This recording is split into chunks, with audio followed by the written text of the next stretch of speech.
ಆತ್ಮೀಯ ಮಕ್ಕಳ ಸಾಹಿತ್ಯ ಪ್ರೇಮಿಗಳಿಗೆ ನಮಸ್ಕಾರಗಳು.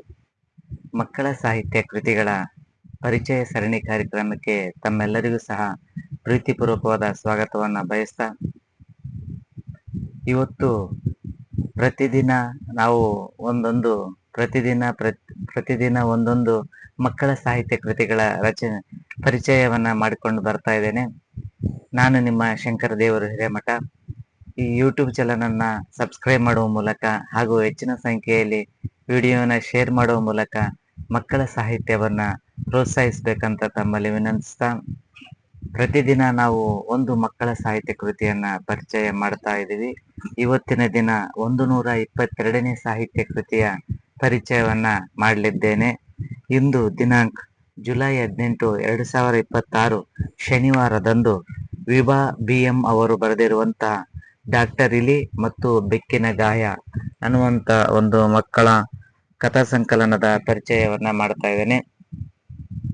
ಕತೆಗಳೆಂದರೆ ಮಕ್ಕಳಿಗೆ ತುಂಬಾ ಇಷ್ಟ. ಹಾಡುಗಳನ್ನ ಎಷ್ಟು ಆಸಕ್ತಿಯಿಂದ ಕೇಳ್ತಾರೋ ಕತೆಗಳನ್ನ ಸಹ ಅಷ್ಟೇ ಆಸಕ್ತಿಯಿಂದ ಕೇಳುವಂತ ಪ್ರವೃತ್ತಿ ಮಕ್ಕಳಲ್ಲೇ ಇರುತ್ತೆ.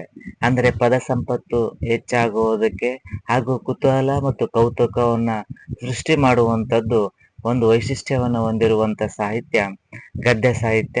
ವಿಶೇಷವಾಗಿ ಕಥಾ ಲೋಕ ಮಕ್ಕಳಿಗೆ ಹೊಸದೇ ಆದಂತಹ ಒಂದು ಲೋಕವನ್ನ ತೆರೆದಿಡುತ್ತೆ. ವಿಭಾ BM ಅವರು ಬೆಂಗಳೂರಿನ ಸರ್ಜಾಪುರದ ಅಜಿಂ ಪ್ರೇಮ್ಜಿ ವಿಶ್ವವಿದ್ಯಾಲಯದಲ್ಲಿ ಸ್ಕೂಲ್ ಶಿಕ್ಷಕಿಯಾಗಿ ಕಾರ್ಯನಿರ್ವಹಿಸ್ತಾ ಇದ್ದಾರೆ. ಈಗಾಗಲೇ ಇಂಗ್ಲಿಷ್ ವಿಷಯದಲ್ಲಿ ಸ್ನಾತಕೋತ್ತರ ಪದವಿಯನ್ನು ಪಡೆದಿರುವಂತ ಇವರು ಮಕ್ಕಳಿಗಾಗಿ ಕತೆ ಕವಿತೆಗಳನ್ನ ಈಗಾಗಲೇ ರಚಿಸಿದ್ದಾರೆ. ಹಾಗೆ ಈ ಕತೆಗಳಿಗೆ ಸುಂದರವಾದ ರೇಖಾಚಿತ್ರವನ್ನ ಸೂರಿ ಅವರು ಬಿಡಿಸಿದ್ದಾರೆ. ಮಲ್ಲಿಗೆ, ಉದಯವಾಣಿ, ಪ್ರಜಾವಾಣಿ, ಸುಧಾ ಮತ್ತು ಡೆಕ್ಕನ್ ಹೆರಾಲ್ಡ್ ಮುಂತಾದ ಪ್ರಸಿದ್ಧ ಪತ್ರಿಕೆಗಳಲ್ಲಿ ಇವರ ರೇಖಾಚಿತ್ರಗಳು ಪ್ರಕಟವಾಗಿವೆ. ಹಾಗೆ ಸುಂದರವಾದ ಮುಖಪುಟ ಹಾಗೂ ಒಳ ಚಿತ್ರಗಳನ್ನ ಬಿಡಿಸಿರುವಂತ ಇವರು 1977ರ ಉದಯವಾಣಿ ದೀಪಾವಳಿ ವಿಶೇಷಾಂಕ ಸಂಚಿಕೆಗೆ ರಾಷ್ಟ್ರ ಪ್ರಶಸ್ತಿಯನ್ನ ಪಡೆದುಕೊಂಡ ಕಲಾವಿದರಾಗಿದ್ದಾರೆ. ಹಾಗೆ ಜೀವಮಾನ ಸಾಧನೆಗಾಗಿ 2021-22ನೇ ಸಾಲಿನ ಆಲ್ಬಾವಿ ಟ್ರಸ್ಟ್ ರಾಷ್ಟ್ರೀಯ ಪ್ರಶಸ್ತಿಯನ್ನು ಸಹ ಸೂರಿ ಅವರು ಪಡೆದಿದ್ದಾರೆ. ಡಾಕ್ಟರ್ ಇಲಿ ಮತ್ತು ಬೆಕ್ಕಿನ ಗಾಯ ಅನ್ನುವಂತ ಕಥಾ ಸಂಕಲನ ಸುಂದರವಾದ ಮುಖಪುಟ ವಿನ್ಯಾಸದೊಂದಿಗೆ ಮೂಡಿ ಬಂದಿದೆ. ನವ ಕರ್ನಾಟಕ ಪಬ್ಲಿಕೇಶನ್ ಅವರು ಪ್ರಕಟಿಸಿರುವಂತಹ ಈ ಕೃತಿ 2024ರಲ್ಲಿ ಮುದ್ರಣವಾಗಿದ್ದು 20 ಪುಟಗಳನ್ನು ಒಳಗೊಂಡಿದ್ದು ₹70 ಬೆಲೆಯನ್ನ ನಿಗದಿಪಡಿಸಲಾಗಿದೆ. ಡಾಕ್ಟರ್ ಇಲಿ ಮತ್ತು ಬೆಕ್ಕಿನ ಗಾಯ. ನಾವು ಬಹಳಷ್ಟು ಪಂಚತಂತ್ರ ಕಥೆಗಳಲ್ಲಿ ಪ್ರಾಣಿಗಳನ್ನೇ ವಿಷಯ ವಸ್ತುವನ್ನಾಗಿಟ್ಟುಕೊಂಡು ಪ್ರಾಣಿಗಳನ್ನೇ ಕೇಂದ್ರ ಬಿಂದುವಾಗಿಟ್ಟುಕೊಂಡು ಕಥೆಗಳನ್ನ ರಚಿಸುವುದು ನಾವು ಕಾಣ್ತೀವಿ. ಅಂದ್ರೆ ಮಕ್ಕಳಿಗೆ ತಮ್ಮ ಸುತ್ತಮುತ್ತಲ ಪ್ರಪಂಚ ಅಷ್ಟೇ ಪ್ರಪಂಚ ಅಲ್ಲ, ಮಕ್ಕಳಿಗೆ ತಮ್ಮ ಪ್ರಪಂಚದ ಜೊತೆಗೆ ಪ್ರಾಣಿಗಳು, ಪಕ್ಷಿಗಳು, ಸಸ್ಯಗಳು ಸಹ ನಾವು ಪ್ರಕೃತಿಯನ್ನು ಸಹ ನಾವು ಅವರಿಗೆ ಕಥೆಯ ಮೂಲಕ ಅವುಗಳ ಅವಿನಾಭಾವ ಸಂಬಂಧವನ್ನ ತಿಳಿಸುವಂತ ಕೆಲಸ ಲೇಖಕರು ಅಂದಿನಿಂದಲೂ ಸಹ ನಡೆಸಿಕೊಂಡು ಬರ್ತಿದ್ದಾರೆ. ಇವತ್ತಿನ ದಿನ ಬೆಕ್ಕಿನ ಮತ್ತು ಇಲಿಯ ಬಾಂಧವ್ಯ ವೈರತ್ವ ನಮಗ್ ಗೊತ್ತೇ ಇದೆ. ಬೆಕ್ಕನ್ನ ಕಂಡ್ರೆ ಇಲಿಗಾಗಲ್ಲ, ಇಲಿನ ಕಂಡ್ರೆ ಬೆಕ್ಕಿಗಾಗಲ್ಲ. ಆದ್ರೆ ಅವೆರಡೂ ಯಾವ ರೀತಿ ಸಂಬಂಧವನ್ನು ಹೊಂದಿರುತ್ತೆ ಅನ್ನುವಂಥದ್ದು ನಾವು ನೋಡ್ಬೋದು.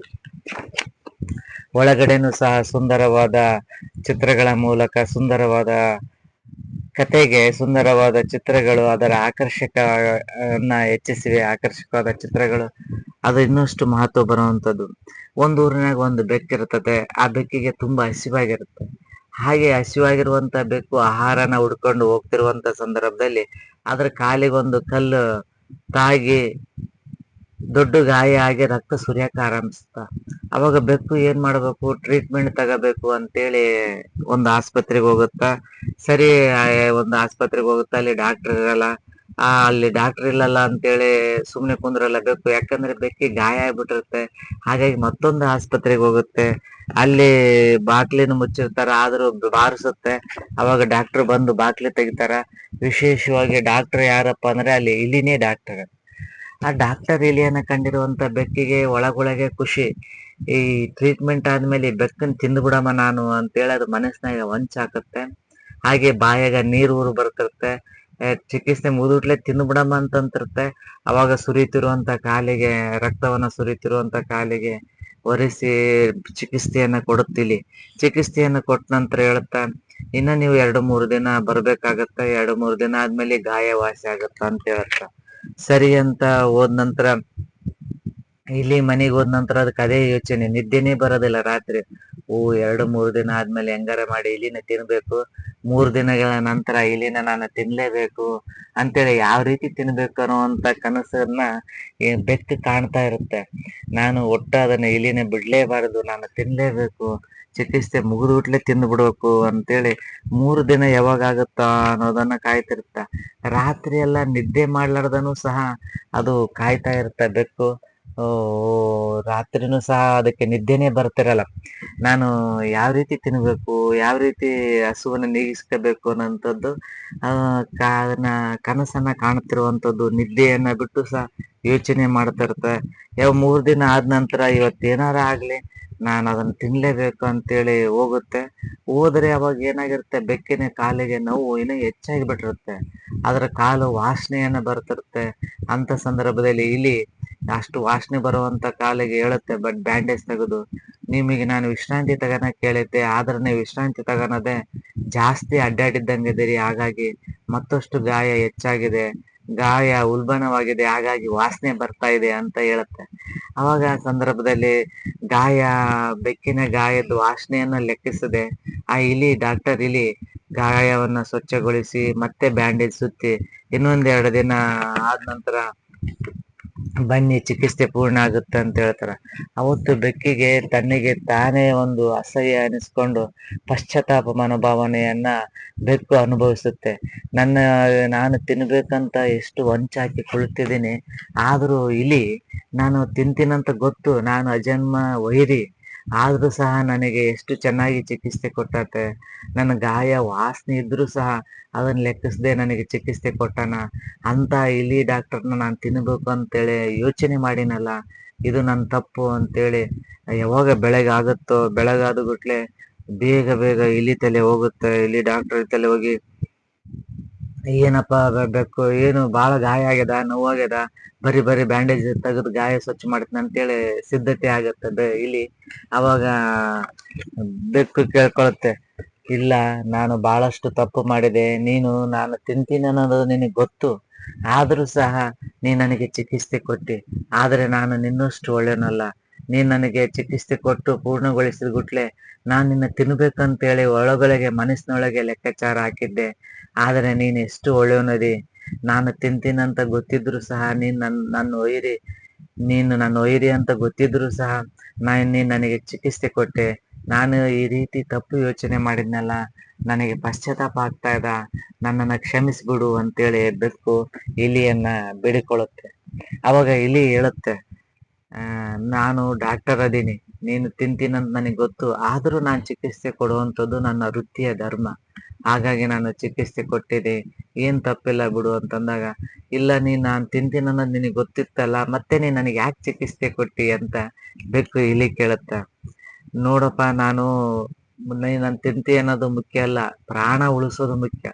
ರೋಗಿಯ ಪ್ರಾಣವನ್ನ ಉಳಿಸೋದು ಬಹಳಷ್ಟು ಮುಖ್ಯ, ಅದು ನನ್ನ ಆದ್ಯ ಕರ್ತವ್ಯ. ಹಾಗಾಗಿ ನಾನು ನಿನ್ನ ಉಳಿಸಿದ್ದೀನಿ. ನಿನ್ನ ಪ್ರಾಣವನ್ನ ರಕ್ಷಿಸೋದಲ್ಲ, ನಿನಗೆ ಚಿಕಿತ್ಸೆ ಕೊಡಿಸೋದು ನನ್ನ ವೈದ್ಯನಾಗಿ ನನ್ನ ವೃತ್ತಿ ಧರ್ಮ. ಹಾಗಾಗಿ ನಾನು ವೃತ್ತಿ ಧರ್ಮವನ್ನ ಪಾಲಿಸಿದ್ದೀನಿ. ಇನ್ನೇನು ಚಿಂತೆ ಮಾಡಬೇಡ, ಗಾಯ ಮಾಯ ಆಗಿದೆ, ಇನ್ನು 2 ದಿನದಲ್ಲಿ ನೀನು ಮನೆಯಲ್ಲೇ ನಿನಗೆ ಡ್ರೆಸ್ಸಿಂಗ್ ಮಾಡಿಕೆ ಅಂತ ಹೇಳುತ್ತೆ. ಅವಾಗ ನನ್ನ ಸಾವಿನ ಭಯ ಇದ್ರೂ ಸಹ ನೀನ್ ನನಗೆ ಚಿಕಿತ್ಸೆ ಕೊಟ್ಟಿದೆಯಲ್ಲ, ನೀನು ತುಂಬಾ ಗ್ರೇಟು ಅಂತ ಹೇಳುತ್ತೆ. ಇನ್ನು ಮೇಲೆ ನಮ್ ಪ್ರಾಣ ಕೊಟ್ಟಾದ್ರೂ ನಾನು ನಂಬಿ ಬಂದವರಿಗೆ ಜೀವ ಉಳಿಸ್ಬೇಕು ಅನ್ನುವಂತ ಆಶಯವೊಂದಿಗೆ ಬೆಕ್ಕು ಡಾಕ್ಟರ್ ಇಲಿಯ ಕಾಲಿಗೆ ಬಿದ್ದು ತಪ್ಪಾಯ್ತು ಅಂತೇಳಿ ತನ್ನ ಪಶ್ಚಾತ್ತಾಪದ ನುಡಿಗಳೊಂದಿಗೆ ತನ್ನ ಕ್ಷಮೆಯನ್ನ ಕೇಳುತ್ತೆ.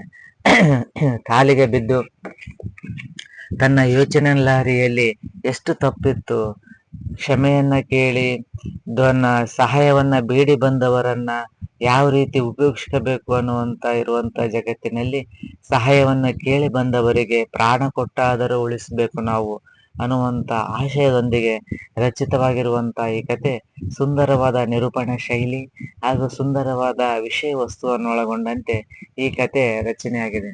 ಅಂದ್ರೆ ನಾವು ಇಲಿ ಮತ್ತು ಬೆಕ್ಕನ್ನ ಟಾಮ್ ಅಂಡ್ ಜೆರ್ರಿ ತರ ನೋಡ್ತೀವಿ, ಯಾವಾಗ್ಲೂ ಜಗಳ ಆಡ್ತಾನೆ ಇರ್ತವೆ. ಆದ್ರೆ ಒಂದು ಸಹಾಯ ಕೇಳಿ ಬಂದಂತ ಸಂದರ್ಭದಲ್ಲಿ ನಾವು ಇಲಿಯನ್ನ ತಿನ್ನುವಂತ ಆ ವ್ಯಕ್ತಿ ಬೆಕ್ಕು, ಆದ್ರೂ ಸಹ ಬೆಕ್ಕು ತಿನ್ನುತ್ತಾನ ಅಂತ ಗೊತ್ತಿದ್ರು ಸಹ ಅದಕ್ಕೆ ಸಹಾಯ ಮಾಡುತ್ತೆ.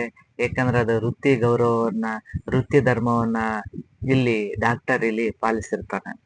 ಇಂತಹ ಸಾಹಿತ್ಯ ಕೃತಿಯನ್ನ ಕೊಂಡು ಓದುವ ಮೂಲಕ ಮಕ್ಕಳ ಸಾಹಿತ್ಯ ಲೋಕವನ್ನ ಪ್ರೋತ್ಸಾಹಿಸಬೇಕು. ಹಾಗೆ ಇಂಥ ಸಾಹಿತ್ಯ ಕೃತಿಯನ್ನ ಮಕ್ಕಳಿಗೆ ಕೊಟ್ಟು ಓದಿಸಿದಾಗ ಅವರಲ್ಲಿ ಓದುವ ಅಭಿರುಚಿ ಹಾಗೂ ಅವರಲ್ಲಿ ಓದುವ ಅಭಿರುಚಿ ಜೊತೆಗೆ ಸಾಹಿತ್ಯದ ಪ್ರೀತಿ, ಸಾಹಿತ್ಯ ಅಭಿಮಾನ ಸಹ ಉಂಟಾಗಕ್ಕ ಸಾಧ್ಯತೆ ಇದೆ. ಹಾಗಾಗಿ ಇಂಥ ಸಾಹಿತ್ಯ ಕೃತಿಗಳನ್ನ ವಿದ್ಯಾರ್ಥಿಗಳಿಗೆ ಕೊಟ್ಟು ಅವರಿಂದ ಓದಿಸುವಂತ ಕೆಲಸ ಪಾಲಕರಿಂದ ಆಗ್ಬೇಕು. ಹಾಗೆ ಅವರ ವಿಶೇಷ ಸಂದರ್ಭದಲ್ಲಿ ಹುಟ್ಟುಹಬ್ಬ, ಶಾಲಾ ವಾರ್ಷಿಕೋತ್ಸವ ಸಂದರ್ಭದಲ್ಲಿ ಇಂಥ ಸಾಹಿತ್ಯ ಕೃತಿಗಳನ್ನ ವಿದ್ಯಾರ್ಥಿಗಳಿಗೆ ಉಡುಗೊರೆಯಾಗಿ ನೀಡುವ ಮೂಲಕ ಅವರಲ್ಲಿ ಓದಿನ ಅಭಿರುಚಿ ಹೆಚ್ಚಾಗುವಂತೆ ಮಾಡಲಿ ಶಿಕ್ಷಕರು ಹಾಗೂ ಪಾಲಕರ ಪಾತ್ರ ಮಹತ್ವದಿದೆ ಅಂತ ಹೇಳ್ತಾ, ಇವತ್ತಿನ ದಿನ 122ನೇ ಸಾಹಿತ್ಯ ಕೃತಿಯ ಪರಿಚಯದೊಂದಿಗೆ ಇಂದಿನ ಸಾಹಿತ್ಯ ಕೃತಿಯ ಪರಿಚಯವನ್ನ ಮುಕ್ತಾಯಗೊಳಿಸ್ತಾ ಇದ್ದೇನೆ. ನಾಳೆ ದಿನ ಮತ್ತೊಂದು ಸಾಹಿತ್ಯ ಕೃತಿಯ ಪರಿಚಯದೊಂದಿಗೆ ನಿಮ್ಮ ಮುಂದೆ ಹಾಜರಾಗ್ತೇನೆ. ಅಲ್ಲಿವರೆಗೂ ಧನ್ಯವಾದಗಳು.